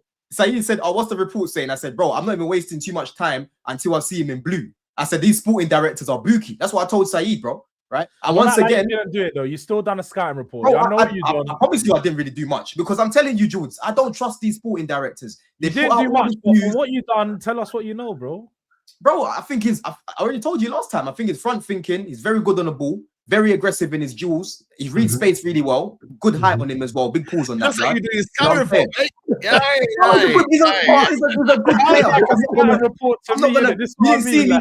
You didn't see me. What I'm saying, Jules, is you didn't overly see me popping him because I just didn't believe he would join until I saw him joining, bro. Because I've seen these sporting directors fail to execute multiple deals. This ain't the first one, and it won't be the last one, bro. They do this all the time. You know what I'm saying, bro? So they can have him in it. You know what I mean? It is where it is. But we've got Sarr coming back now. So, yeah, man. Let's see what he can do. Bro. We could have him. We thought that you wanted to come with a better team. I like Sarr. Sarr and Jacques are different. Sarr's more like ball playing, composure on the ball, whereas Jacques is more like a Fofana sort of profile, but better on the ball. That's what he is. Hey, Don, why was Adama badding up your players as well? Yeah, hey. You see João Pedro run off, bro. Hey, listen, yeah. I know for a fact. I know for a fact. Let me read this super chat before because it's related. Not any thoughts on the fear of God Adama Traore putting his João Pedro's heart. Struck Cucurella like a toy. Hey, listen. I hear it, bro. João Pedro, man saw the ball coming at him. His eyes locked onto him like Cyclops, bro. I'll be out of that bitch as well, blood. You know what I'm saying? I went from Mandem FC to Pum Pum FC. What's going on, bro? Where's all the Mandem at? Like, I thought them man were gonna real talk, be on madness. I thought Traore and Sadiba, I thought they were gonna kill, man. They literally, I've never seen their eyes like that. I'm like, oh my. That was look his eyes. Look. He did the smart thing, bro. You're not gonna embarrass me on TV. It's not me going to embarrass on TV. Nah, Jules, if man dash you like... Look, when you get dashed like that, you're done. Nah, man, I don't get it. Oh, no. Hey, look at that. I didn't do nothing. You know he done that one. It wasn't me. Yeah. You're not deep in it, bro. You're not deep in it. On live TV. On live TV, look at how he's strolling towards him, bro. He even his hands. Look at his hands. Nah. Yeah. You gotta move. Sorry, but you don't run away, man. You're on the football pitch. He's not gonna kill you or anything like that. He didn't run away. He just moved, and then he shouted back at him. You know the one when someone does a flinch and you go like that. That's basically what he done, bro. Get dashed like that, you'll be shocked. The one as bad as Jules, the one as bad as what Spence did to Cuckoo. Spence actually made Cuckoo skank. Yeah, he made man skank badly. That's the second time that's happened. No, Cucurella gets bullied, you know. For the left back that he is, he needs to cut that hair off because his hair gets pulled all the time. Bro, I can't fault Pedro. That's him like a javelin, this guy's a tank. Yeah. He dashed him at the camera years ago against Di Canio. Do you remember that one? That was the one he went squared up to. I don't know if you're too young to remember that. But that was a mad one as well. I remember him squaring up to and giving it, and then Di Canio just went like that. And he went. Yeah, exactly the same, man. It's like proper. But yeah, man. Listen, big up Sanchez. Not just for gripsing up to There we go. I didn't think it'd take long. Yeah, man. For the performance, the leadership. I don't know if you lot have seen the video at halftime and that when he started shouting at the fans and that saying, "Yo, you don't need to relax, calm down." Yeah, man, that's the sort of leadership and experience I want to see. Because again, in this game, I thought he had another good performance, bro. So big him up, man. You know what I will say though? Big up to Leo City, bro. That's 6 wins in 7. I think that's now, you know what I mean? Bro, I'm not like, I didn't expect Leo City to do this well, you know. I thought he came in on these vibes, man age and all of that. PE teacher vibes. You know, one of them was like 4 o'clock club and that. Do you know what I it can't was? lie. Mate? Do you know what it was? I noticed with Rosinha, right? He made 7 changes and thought this squad is shit. Like, let's make these changes back again, man, because this is awful.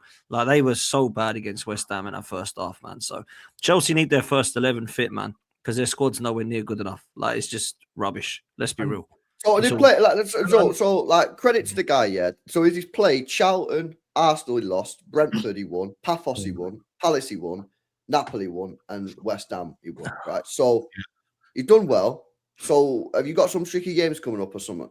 Like, because they are not yet. Well, we've got Wolves away next in the league. Basically, I'm saying, are we glazing him too soon based on the teams that he's played? No, but then if you I don't think anyone's glazing him. I don't think anyone's called him that good. You just got to give him credit for getting through that like run of fixtures and winning. Just maintaining a very. I think the Napoli one for me. The Napoli one's the one that I most. Because when I look at it, obviously I'm not a Chelsea fan, but from the outside, Enzo was too up and down, especially throughout this December period. There's a lot of up, down. Exactly. The just gave them some consistency in a time when they needed it, innit? So Enzo would probably lost that game. You know, Enzo probably lost that West Ham game. I can't lie to you. The way Maresco's managing for sure, bro. I'm telling you. And Saeed, what Rosinha's done is very similar to what Carrick's done, bro. He's got enjoying their football again. Enjoying their football again. It's just simple stuff, bro. Like it's simple stuff where they're comfortable. Yeah, facts. Playing people. You know what I'm saying? Gusto. I'm seeing Gusto, bro. LB Gusto is inverting, going on the outside, right? The fluidity, bro. That second goal. I know Delap had a poorish game. Right? I thought he was just decent at best. But even that second goal that we scored, bro, it came from Pedro linking up with Gusto heading it back to Delap. It hits the bar. Cucurella scores, bro. I haven't really seen a lot of, chance creation like that for our strikers. So we need to carry that on. Yeah, you're right, though, because when shit goes south, the best thing you can do as a manager is just play players in the natural position and play players in the position that they want to play in. Because you might not have the tactics dialed in, but you're going to get the best out of players in the sense that they're actually playing where they want to play. So now, fair play to Rosinha, man. Like, I actually want the guy to do well, man. He's an English manager and that, but I think obviously tougher tests to come. I'm looking at the fixtures though. You got Arsenal, which is going to be tough. Then you got like 3 more winnable games. So there's a scenario which he could be doing like what? Like 8 wins in 10 or something. Like some good start. So 100%. Burnley back to back then. Leeds as well done. Oh, you got Hull or something. We've got Wolves, Leeds, Hull and Burnley. Yeah. And 2 of those games are at home. And what I really want, LB, because bro, the bridge has been a brothel this season. We need to make it a fortress again. We need to make it a place where it's like, yo, we're at home this week, we're gonna win. Whereas this season, it's been Brighton losing at home, Sunderland losing at home. You've got Bournemouth drawing at home, Villa losing at home. Right? What are you saying then, Don? Again. Top 2 then for you then? What were you saying? Hey, listen. Hey, if you think you're gonna get top 3, then we're in there too, bro. You know what I'm saying? We're only at 1 point. What are you saying for tomorrow, Don? What are you saying for tomorrow? You think you got a chance tomorrow? Bro, it all depends on the mentality and how we set up. You know, hopefully Esteval will be back because he had to go to Brazil. He had some personal things going on. You know, Rosinha said he can take as much time as he needs, but I can imagine him coming back. Say, yo, listen, it's probably the biggest game of your career so far. You might as well come back. You know what I mean? Gittins is out for the game, LB, but it's all about how he sets up that attack, man. Don't start Garnacho and Neto together because they're a big hazard. You dropped the up. I would start João Pedro in this game, and I'd start a 3-man midfield. So I'd start Santos and Caicedo pivot, Enzo ahead of them. I'll play Palmer on the right. And if Esteval just came back, I'd play Neto on the left. He actually does quite well against Arsenal. I'm sure Potts can tell you as well, bro. Neto tends to play well against Arsenal, man. So that's how I would set up the attack. But again, mid-block settings, man. Not no low block settings. Mid-block settings. Yeah. And then get them on the transition, bro. That's what we've got to do. I think Chelsea will score the first goal, and it'll be interesting to see how that game goes. But yeah, I think Chelsea will score the first goal. So you have to watch out. We're going to move on quickly to Liverpool. Liverpool won their game. Impressive Ekitike and Florian Wirtz, man. He's starting to cook, bro, man. Man like Florian Wirtz, bro. Man. Talk to me, Ends, man. Nah, look, he's been cooking though for the last, I'd say, 2 months. I think obviously where he wasn't getting the goals and the assists, the performances were there from Florian Wirtz. But look, it's another game. I don't even think Liverpool played that well in the first half, if I'm being honest, man. At least for the first half an hour, I thought Newcastle were the better team. They had us penned in our own half for a little while as well. They just felt like they were up for it. I don't know if it's the Isak thing they're still worried about or angry about, but we should move on from that now anyway. But yeah, from when Gordon scored, I was just like, all right, it's another one of those days. We do well in Europe, and then we go to the Premier League, and then we decide to just throw up a stinker. But we did score 2 in the first half. The 2 goals from Ekitike just shows that how much of a top level player he is, man. I think this guy don't even need a team to create for him. He can create for himself. He's just an out and out footballer. I know there was Gerard done the comparison and said, yeah, it reminds him a little bit of Torres, and then Ekitike kind of downplayed and said, look, I'm not on that level just yet. But you can just see how good this guy is. He can score. He's quick, deceivingly quick as well, because there's times when I've seen him just glides and just runs past centre-backs like they don't even exist. But the finish, the outside of the foot, the right foot to finish off that second goal, when he was at a nothing ball, really, Carrick has played it down the line, and he just got onto it. He thought, okay, what is he going to do? Maybe check back inside and get a shot off. But just to glide past the defender, left him on his back, just to the outside of the foot, right foot in the bottom corner. I was just like, nah, he's him. And then Florian Wirtz, man, for the goals just shows, man, the guy's getting better and better. I don't even know how quick. His feet are so quick. Inside the box, you can't touch him or it's a penalty. And then that nice reverse ball, just on the understanding, no, Ekitike is there for the tapping. And in the second half, we just battered them. That was like the Liverpool of old. I'm watching that second half and going, that reminds me of Klopp's Liverpool, where we're just not having it. And I felt like, I don't think it was tactical. I don't think it was like, oh, the manager shifted and checked. I felt like the players just took it in their own hands and gone, no. We're going to feed off the energy from what the crowd is giving us, the fans are giving us, and let's just play our football. Let's just show them how good we are as a team again. But yeah, I thought good win. I thought we'd win the game anyway, and I felt like Florian Wirtz, Kanate as well. I want to shout him out, losing his pops and then turning up and just saying, look, I'm here because we have injuries, and I just want to show up for the guys, and come in and performed in the way he performed in that game. He was a colossus in that game. And look, I know there's moments in the season where he hasn't been that great. And listen, I don't know. Maybe it was something to do with pops the whole long, and he was just worried about it and it threw him off his game. I don't know. Just speculating. But that performance showed that there is a top level centre back. The only problem I have is there is still no contract on the table for him at the moment, so we're potentially losing him in the summer. Virgil's going to be down to his 12 months. No, the contract will be on the table. He's just not accepting it right now. But we have to give him something worthy as a top centre-back. We can't just give him like this willy-nilly. Is he looking around the team and seeing other players getting paid more? He's on 75 grand a week is crazy. So 75 grand a week? He needs to be on that league. I think with the add-ons and a few. No, Gittins earns more money than him, bro. Something, so. But he needs to be paid accordingly, man. He does enough work. He covers so many, like even when Trent was here, the amount of channel defending he's done over the years for us. And for some reason, the club don't think, we should be paying him that certain amount. And then obviously we took Xhaka off of Chelsea. He wanted to come to the bigger and better club.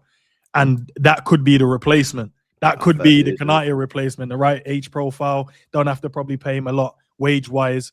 So that's one of the things. But the problem we have is we need defenders now. We're only getting him in the summer. I'm like, what? So we're buying him when we need a defender. Yeah, but your season's kind of low-key over anyway, bro. So that's probably no, I hear it. But there's still Champions League and FA Cup to play for, regardless. You ain't winning Champions League. That well. That's say that. No, you know what it is we're the biggest club that's won in England 6 times in a row. Liverpool fans starting to realise, and I told them from day one that they didn't need Isak. Ekitike, is a fucking baller, mate. He'll score goals. Yeah, he'll link up the play. And I said in the summer, you should have took that money for Isak and spent it on a centre-back and a DM.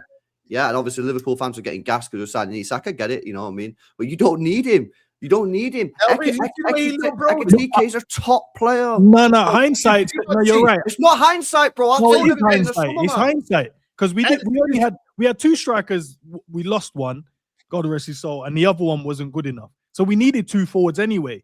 And because of Newcastle playing hardball, we went out and got the second option that we wanted. Your pride was on the line. We didn't know he was going to be this good. That's why it's hindsight. The guy scored like 15 goals and 4 assists. It wasn't hindsight to me. If you watch Ekitike play, bro, Isak would have been the better striker. Well, there were people out there like me in the summer that said you don't need Isak. Ekitike is a top player. And you needed a midfielder. You needed the season started. I've seen it again. What? Yeah. But what I will say though is that you see where he lil broed Isak. Yeah, man. Like Isak tried to basically to say, yo, hype him up and that, say, yo, well done and that. He said, yeah, but that's normal, man. You know what I mean? It's normal. Nah, you're doing too much. They went straight to Isak. You see, they went straight to Isak ends. They went straight to Isak here when he scored. Yeah, bro. I remember they kept doing this to the summer. Worried, Every time Delap would do anything, they'll go to João Pedro. Every time João Pedro would do anything, they'll go to Delap. They kept doing that as well. Bro. I'll be real. I didn't know enough about Ekitike. I got to be honest. I wasn't doing what LB was doing. I was like worried about you signing both Isak and Ekitike. But I think it's clear Liverpool needed to look defensively in DM as well. But I still feel like the Florian Wirtz and the Ekitike and all that kind of stuff, when that clicks, and I think it's starting to, I do think Liverpool will be a threat. Whether you want slot in or out, I was very impressed with Liverpool at the weekend, and I think you're right to mention Konate because I thought he was excellent, and that was like quite an emotional ending for him, man. And it was to score in a cop, it's like them things are written in the stars sometimes. You know what I'm saying? But I thought Liverpool were very impressive. I thought Newcastle were pretty poor in the second half, if I'm honest. But I thought Liverpool just made them look really bad as well. On top of that, and I think what LB's saying about Ekitike, I didn't know much about him, but I tell you what, he's been easily one of the best signings this summer. Easily one of the best signings. And I know it's a lot of money and you spent not much money on him and all that, but real talk, he's been excellent. And I know you can't really compare Isak because of his injury now, but I think Ekitike has been absolutely brilliant for you. And I think that he will and can only get better. He reminds me of quite a few players, I've got to be honest with you, in kind of, how he is. And he's my kind of attacker. Like I know we've had Gyökeres and we've got Havertz, so that they're kind of like not my sort of attackers that I like sort of to watch play. Like as much as I wanted Gyökeres, I've been watching him week in, week out. I look at Ekitike and I think, I wish we would have got him, man. He's an excellent player. So you've got a proper baller there, man. And I always liked Wirtz. I always knew. I think I was getting on the bandwagon because I'm a rival going, he's been crap. He wasn't a crap player, right? We all knew he was potentially going to come good at some stage. You know what I mean? So, do you know what it is, Dan? Even with what you just said about Wirtz, I think it's more, obviously, if he's not scoring or assisting and you sign him for that amount of money, you look past the performances. You're like, I don't care if you're playing well in the game, you're not delivering.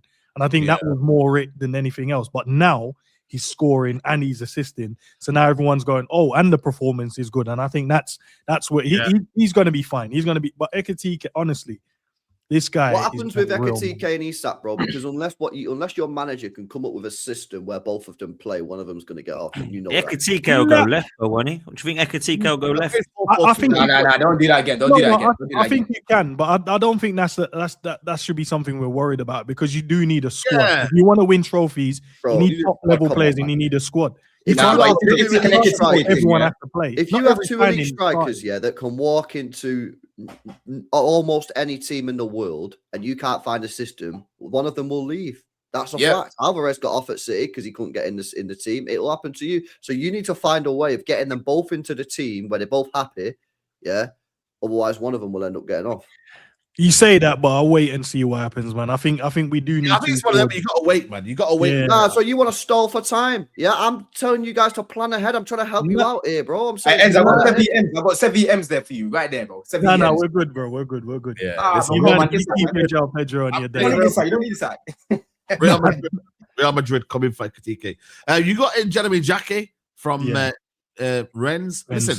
Rennes, I mean, listen, you might have the same energy, Lenny Euro, you talked about a lot of money. It's a lot of money, for an unknown potential. Yeah, I hear it. But listen, I'm with Don, man. He's giving us the breakdown, and I'm happy with the breakdown. He knows the player is good. He's a quality player. But look, the Premier League's a different outfit, isn't it? Like, it's not the French league's different. Right. He's going to be tested in different ways. The set pieces that the league is transformed into again.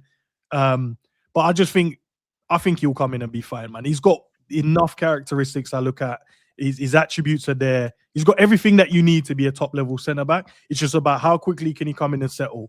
But is he coming into a settled environment? That's the key for me.